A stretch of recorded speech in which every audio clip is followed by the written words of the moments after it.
Hello everybody, welcome to Soapbox Slam. This is where I get on my soapbox and state basically my opinion on certain things in American society, your local communities, in your states, and across the world, right? So yesterday, November 7th, was an election across the country. Not a major election. Wasn't a presidential election or anything like that, but it was an election nonetheless. Certain states elected new governors or re-elected incumbent governors, and there were a lot of issues on the ballots. And as I was reading in the newspaper, one of the only newspapers left today happens to be the USA Today, and I do read it. I find it easier still to read the newspaper than it is to read the video screen. Obviously, you can see I have my old man readers, so I have to put on my glasses, and somehow I haven't really converted to reading the phones and the tablets. So I still read the paper, and I read the USA Today. So in the USA Today, they were talking about all the elections, all the ballots, all of the issues that were on the ballots in several states, right?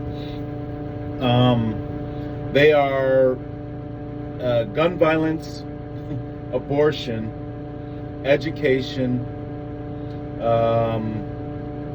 and believe it or not, slavery, and marijuana and COVID. So these were some of the issues that were on the ballots in several states during their election, right? So I will do complete shows on each one of those topics, or get on my soapbox about each one of those topics, right? But in a big group, I want to say, which was also interesting, what was written in USA Today. It was written. The article was written by. Let's see here. Let's see. Who is this? Who wrote this article? No, that was the opinion. Anyways, I'm trying to find who wrote the article. Anyways, these issues, right? The article basically, in summing up the article, it basically talks about how on the federal level, the federal representatives don't have their shit together. So on the state level, it seems as though state representatives are driving the main issues on the Republican and Democratic platforms. At the state level, are pushing the issues, and people are getting a chance to have their voices heard and put into law what they want in their states. And I say, bravo, right? Like, my politics might be more unique than, I don't know. I wouldn't even say it's unique. I think my politics is more as moderate as the majority of the people. And in politics today, and even in our federal government, you've got the outliers who are controlling everything, right? And these outliers are holding out and holding Congresses and bills hostage and everything else, to basically acting like kids having temper tantrums, to hold out and refuse to negotiate to get things done, right? I mean, I guess I didn't really live the time in the 40s, 50s, and 60s, but while you had two opposing parties, there was still a sense of the decorum and how politics worked, and how things were negotiated, and what compromise meant. And in today's day and age, as I understand it, that sense of decorum and the true desire to negotiate where you both win and lose something is no longer a part of the political arena and political agenda. So these topics, and why I'm excited for each state to vote on their own issues, what those states want, is because my politics says that I don't want a big federal government. The majority of issues do need to be state issues, right? It should be left up to the individual states. What what what a big city and a big state like New York and Chicago and Los Angeles need, as far as I hate to even say critical race theory, because that's such a hot topic, bogus discussion, right? About racial politics or race issues in America. Of course, that topic is going to be way more important in big cities. But guess what? That topic is not important in Wyoming. There ain't no black people in Wyoming. I was about to say some bad words that everybody would have gotten their pennies in a bunch about me saying when I really don't mean it. So I will use the best terminology and vocabulary that I know to try and say these things. But Wyoming is pretty much homogeneous or homogenous, right? I don't know which word that is, but it's all white people there. You know, it's 98% white. It's not even Hispanic, right? Utah, it's 98% white. So while we can try and force those kind of people to be interested in race issues, they don't know no black people. They don't know black issues. They probably don't even know there was civil rights. They probably don't even know that slavery ended and that black people had rights and that there was a whole movement on all of that. They don't know. They don't care. Why are we going to try and force those people to learn it? We're not. That's an extreme example. But the point I'm trying to make here is that in big cities where there are huge diverse populations, you're going to need more information so that those people can learn to get along better, right? You're going to need to know more stuff about gay issues, gay parents, gay children, things like that. You're going to need to know more things about black people and black issues and black rights and black history. And you're going to need to know about Hispanic history. You're going to need to know about Asian history, because you have all of those groups in those areas. But all of those groups aren't all over the United States of America. There aren't a lot of those groups in Ohio. There aren't a lot of those groups in areas of Florida and in areas of Texas and in areas of Wyoming and Nebraska and Utah and so if you follow my point here, my point is to try and make the federal government make a blanket standard and force everybody to do black history in their education, to me seems an overreach in federal government.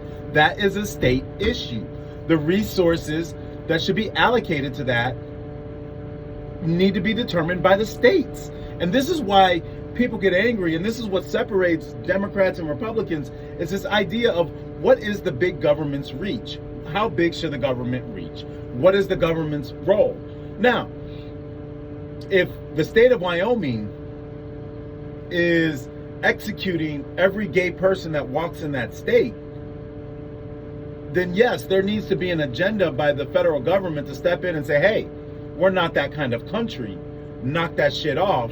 Step in and educate yourself. Well, then, yes, that's when you kind of need a bigger government to step in and correct the wrong, a moral wrong, right? That's where you do have a need for your big government. But for the government to have its hands in every aspect of state lives and local people's lives, it's too much. You don't need the federal government to be involved in all that. The state governments need to determine what's good for their states, right? That's really the truth. And you can bring up, the North and the South wanting slaves and the North not, you can bring all that up all you want. Yes, at that time, you needed a big government to knock the South in their ass. And that's what we did. I mean, slavery is a wrong. It's a moral wrong, and it was wrong. It was an economic issue. Jim Crow was a moral wrong, not an economic issue. It was just a moral wrong and a human issue, and a catastrophe on human rights. And the fact that those people down south came up with that concept, believed that concept, and endorsed that concept, to me means they're moral degenerates, human degenerates, as far as I'm concerned. Because if the federal and at that time, It took a while, but the federal government did step in and correct the wrong, right? Took, you know, took those kind of Jim Crow laws off the books, right? So yes, there is a role for the big government to get involved, but to constantly be involved the way they are now, I think is not the answer. I just don't think it's the answer.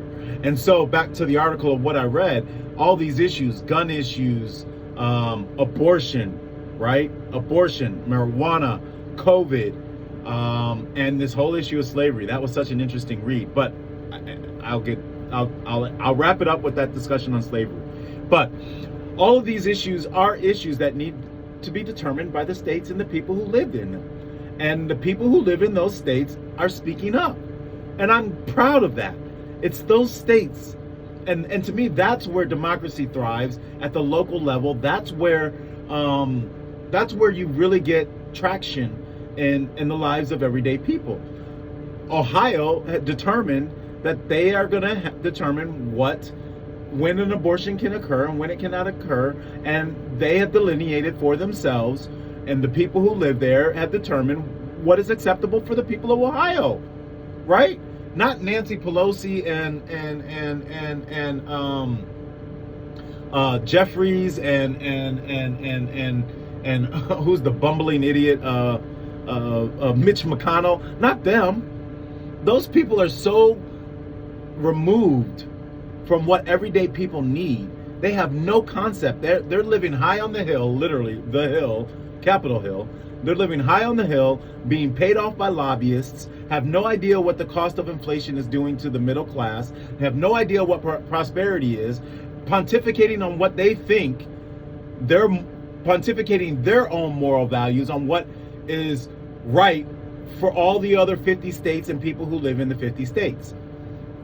Y'all need to get a life. That's not your role, right? That is not your role. I don't believe it's your role. I don't think it's the role of anyone, whether you're Democrat or Republican, in big government, to reach that far into the personal lives of everybody. That's just my belief. But I'm fair across the board.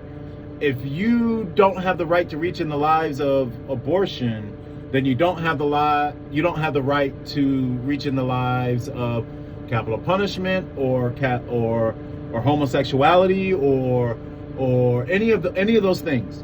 Like, if you can't be hands off on one but hands in on the other. Fair across the board. Shut your mouth. Shut your mouth. If you're going to speak up about it and get involved, then you need to be fair across the board. I mean, that's how I see it. You can't say, get out of my pocket, or you can't tell me what to do with my taxes, or you can't tell me how to do this or how to do that, and then turn around and say, oh, you can't have an abortion. It doesn't equate. Like, if you're hands off, you're hands off. If you're hands in, you're hands in. You cannot pick and choose, as far as I'm concerned. Fair across the board. So the things that they voted on, the country and in each of the states, they voted on certain things for what's good for their state, and I think that that's a wonderful thing, and I think more of that needs to occur. I think more power needs to be returned back to the states. The states need to determine marijuana. They need to determine their own gun laws. They need to determine their own abortion laws. Everyone got their panties in a bunch about Roe v. Wade. To me, it was adjudicated correctly. Federal dollars should not be spent on that issue, and that issue is a state issue, not a federal issue. I mean, that's what I believe. All the states should determine their own, and let the states put their foot in their mouth. If they come from a conservative state and they make a law like in Texas and they outlaw abortions, and enough people in Texas want to get abortions, they're going to vote those people out in Texas who created the law. They're going to vote them out, and they're going to vote in people who are going to reverse it, and then those people are going to control it. They're going to control Texas. So let them make their own mistakes state by state. Again, when you start infringing on human rights, the right to exist as a human being, that's when the federal government should step in. Other than that, the states need to determine what's good for the states. So I'm glad that each of these states in those issues, gun laws, marijuana, COVID, abortion, and slavery, I'm proud that each of the states are doing their own things to determine how they want to interpret those issues and not leaving it to the states. I mean, to the federal government to determine what's going to happen for the states, right? I am happy for that. My politics, less big government, more independent state government. That's what I believe. I do not believe that, the big government, the federal government, I do not believe that they should be determining everything for everybody across the states, because what's good for New York is not going to be good for New Mexico. What's good for Florida is not going to be good for Seattle. What's good for California is not going to be good for Texas. What's good for Texas is not going to be good for Illinois. It's just not. On a day-to-day issue, the people there are very, very different. And you cannot, I don't think it's a good idea excuse me. Oh, excuse me. I need to learn to edit so I could edit that out next time. But I just don't. I really don't. And you can throw up our past and our history and, affirmative action, all these things that the federal government, that the Supreme Courts are starting to pull back, right? While it took that federal mandate to kind of shut everybody up and make everybody get on board, now the federal mandate is being handed back to the states, and the states are independently determining what's good and what's not good for each state. And I think that that's a good thing. I really do. I think it's much better in the hands of each state. I do. And when something gets bad enough that the federal government has to step in, then the federal government should step in. Mississippi trying to do what they're doing in Mississippi, trying to create a separate but equal system again down in Mississippi. The federal government may need to step in again. But for the time being, let the state try and figure it out and see what happens.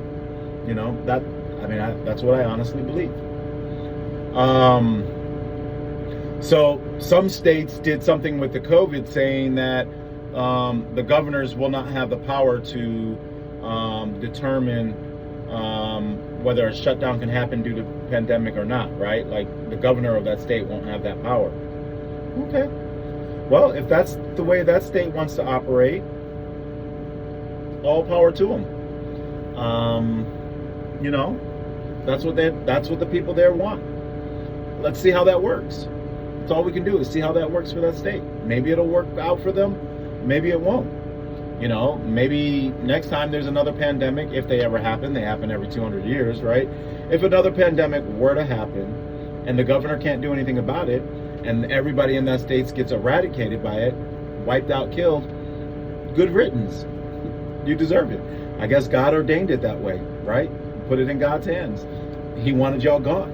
So that's why, bad joke, right? Very bad joke. I'm just saying in general that you got to let these things play themselves out. And that I'm okay with that. I really am okay with that. One of the most interesting things, and I actually wrote my thesis in college over this issue years ago, back in 1998, 2000. And I had many discussions with a lot of people about this, and I chuckled to myself. I'm not the first person to think of this. It was mentioned. I actually got the idea from Malcolm X, if you want to know the truth. I read something in Malcolm X, and when I read it, I thought, that's odd. Why is he saying that? So I personally went and read the Constitution. And the 13th Amendment in the Constitution says, slavery is abolished except for duly convicted of a crime whereby Congress shall have the power to determine what crime is. So that caveat, except for duly convicted of a crime. If something is abolished, there can't be a quid pro quo exception. It is or it isn't. You either abolished it or you didn't. The 13th Amendment didn't truly abolish it. It said it's abolished except for being convicted of a crime. Well, what that did in our society is it allowed Congress to determine what a crime was. So that's where you got the war on drugs. That's where you got all of these other things where you had mass incarceration, and why you see a reflection of prisons being lower class people, predominantly black and brown people, because all you had to do was convict them of a crime, and then they could be slaved, and they can be enslaved. And how do you enslave somebody? You don't pay them for wages, you don't give them a vote, you take away their ability to vote, and you make it so that they are not only not a citizen, not even a second-class citizen, but they have no rights, and the state owns you. As opposed to an individual person, now the state owns you, right? And so anybody who's convicted of a crime, the state now determines whether you're going to be their slave or not. I mean, that's what's in the Constitution. That is what the words mean. Words have meaning. Every word is clearly defined in the English language, and that is what it says. Now, I wrote my entire thesis about this. And like I said, I got the idea from reading a Malcolm X album, autobiography. And when he talked about that, I thought that was odd. So I did my own research, and I read it myself. And lo and behold, this is what it said. Made perfect sense. So I wrote it in my thesis in college, and I talked about it, and I mentioned it to people. I mentioned it to people in my family. I mentioned it to high-minded people who are political pundits on television stations. And I'm not going to say their names, but they are on social media, and they are pundits on television stations that I have had conversations with. I've even mentioned it to them. I remember when I mentioned it to them, they looked me in the eye and told me, "Oh, you don't know what you're talking about. That's not what that means." Lo and behold, 15 years later, now they're waving the flag about what the 13th Amendment says. I remember that conversation, you jerk. I remember it. And you dismissed me as a working class little boy who didn't know what he was talking about. You're Harvard educated, and I'm just some podunk educated person who really doesn't know what they're talking about. When I tried to have a sophisticated conversation with you, you dismissed me. And lo and behold, 15 years later, you're waving your flag on the same issue. Well, that issue is the issue of the language of slavery, state by state. And that was not one of the issues. That particular 13th Amendment verbiage is being altered in several states, as the people in those states have voted to alter that language so that it meant slavery is completely abolished. It is completely abolished. So there is no gray area about what it means to be enslaved. And I'm proud of every state doing that individually and not relying on a bunch of idiots who can't determine the Speaker of the House to try and determine the verbiage in law. Like slavery or gun violence or abortion or COVID or any of these other issues. So bravo to the people who went and voted yesterday. Bravo to the referendums and laws that were voted upon, and people who created those and gave the public a chance to vote on it, and the public the chance to be heard. Bravo. That's democracy at its best. So congratulations to those states. Congratulations to the winners of everyone who got, the majorities who won. Congratulations to you. You got what you wanted. Good job. Way to go. Way to get out there and vote. Way to get these issues on the ballots at a state and local level and vote on them and persevere, right? That's democracy at its best. So I'm very proud of our system. I'm very proud of some of the things some of the results of yesterday, and let's keep it up. Next year is going to be a fun year. It's going to be a fun one because it's a big election. So congratulations. That's my slam. I'm on my soapbox talking about all of the votes from yesterday, and way to go. So check me out. Hear what I gotta say, and I'll see you soon.